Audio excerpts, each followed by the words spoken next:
Bienvenue sur le Salon de l'Immobilier, le plateau télé du Salon de l'Immobilier. En ce dimanche matin, nous allons continuer à explorer un petit peu le monde de la construction, en abordant cette fois-ci, en plus, un autre aspect de l'achat immobilier, c'est l'aspect notarial. Alors pour cela, j'accueille Isabelle Perrin, membre de la Chambre des notaires. Bonjour. Et j'accueille aussi en constructeur M. Jean-Bernard Gaudiot, directeur commercial régional Crédit Agricole Immobilier pour la région Aquitaine-Occitanie. Bonjour.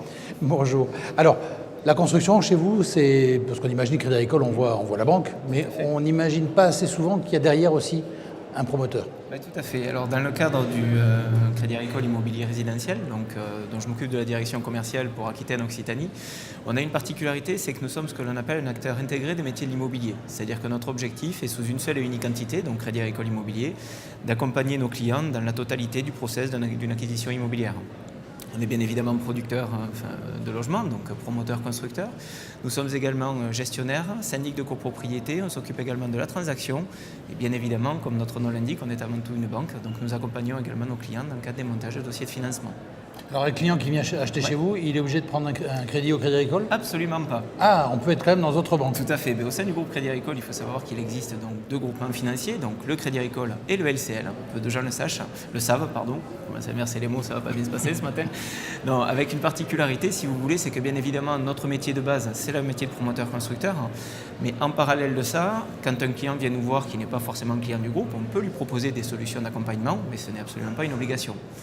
En revanche, c'est vrai que les conditions qui sont présentées en parallèle de l'acquisition d'un bien chez Crédit Agricole Immobilier sont relativement intéressantes.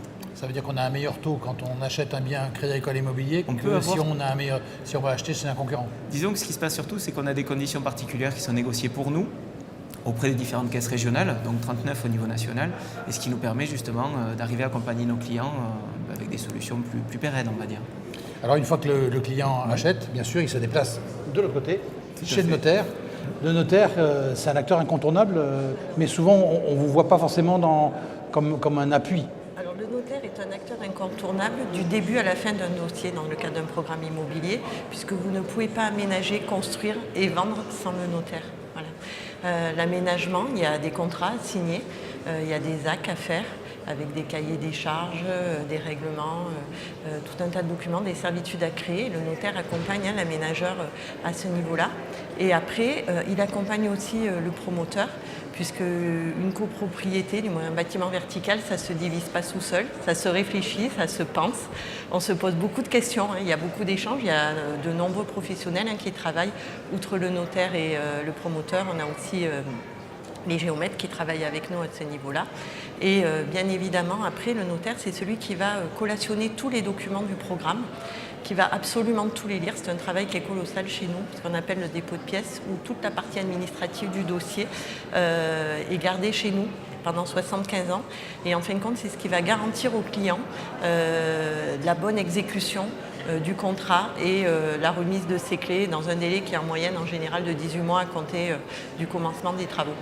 Alors souvent, on imagine, le client qui vient, il voit le notaire comme quelqu'un qui va lui prélever de l'argent. En plus, c'est-à-dire que déjà, il a du mal à penser, c'est déjà cher en termes de l'achat chez monsieur, mais vous reprenez 7% qui ne vont pas en plus dans la poche du notaire. Alors déjà, dans un programme immobilier, on ne prend pas 7%, on prend beaucoup moins puisque les frais sont réduits. Il ne faut pas oublier que les notaires sont des collecteurs d'impôts pour le compte de l'État et que dans la partie qu'on prend, il y a moins de 1% qui revient dans les comptes du notaire avant paiement de ses charges et de ses emprunts, précisons-le. Voilà.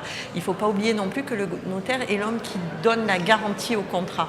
On est une des rares professions en France à assurer 100% du risque, c'est-à-dire que quel que soit le montant du sinistre subi par le client, il sera garanti soit par notre compagnie d'assurance, soit par notre garantie professionnelle quand on est sur des trop forts montants de risque.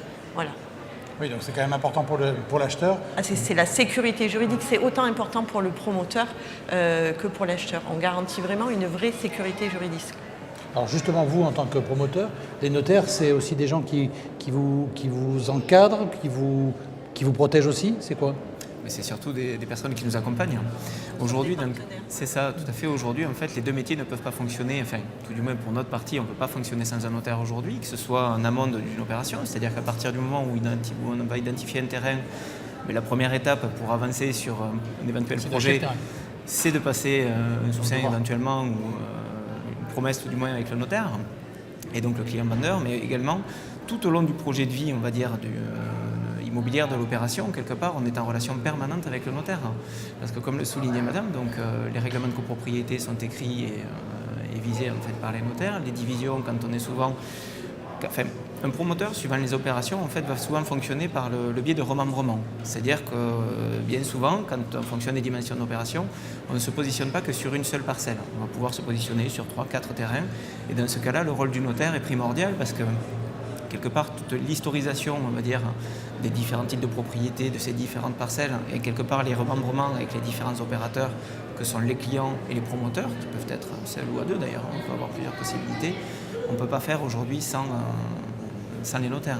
Et même au-delà de ça, l'un des atouts principaux pour moi du notaire, c'est quelque part la confortation de la vente qui est faite avec le client par la suite. Parce qu'encore une fois, le notaire reste un homme de loi, il reste justement l'un des principaux facteurs sécurisants pour l'acquéreur final. Est-ce qu'il y a des fois des litiges?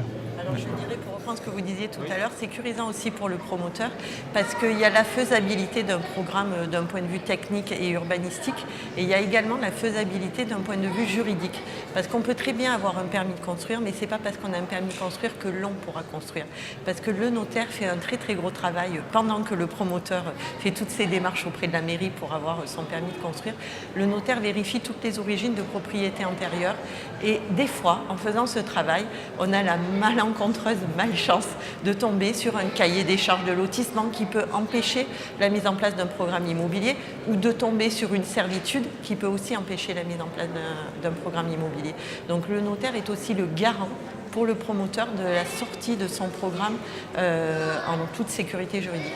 Ça vous est déjà arrivé des programmes qui ont un peu échoué au dernier moment à cause de ça? Alors, un peu échoué, non, parce que d'une manière générale, on essaie toujours de trouver des solutions justement pour aller au-delà et sortir dans tous les cas l'opération.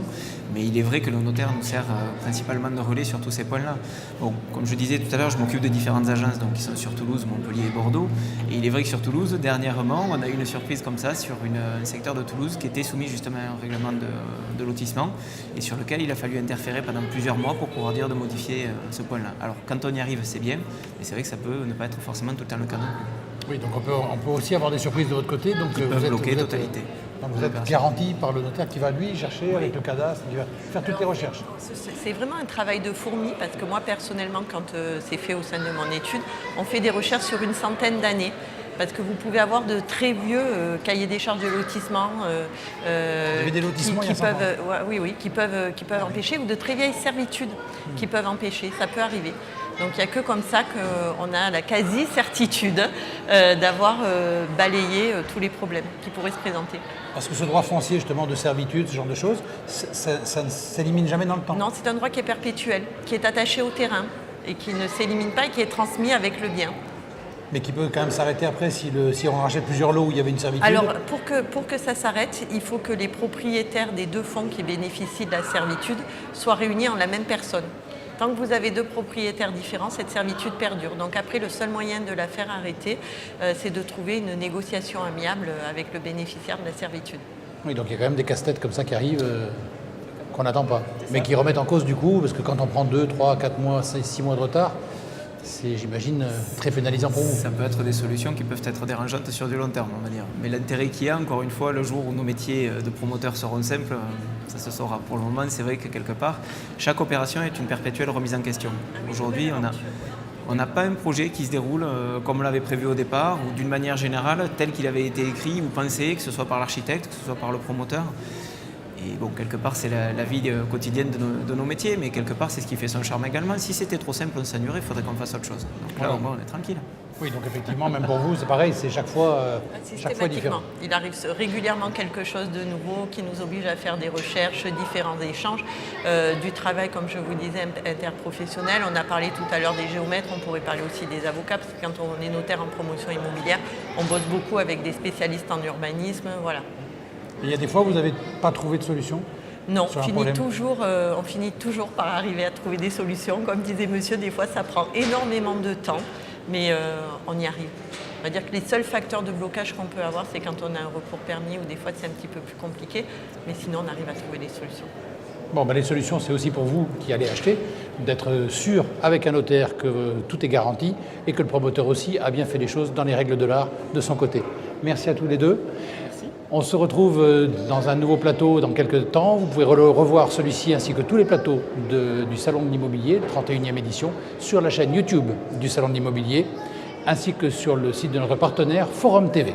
Merci.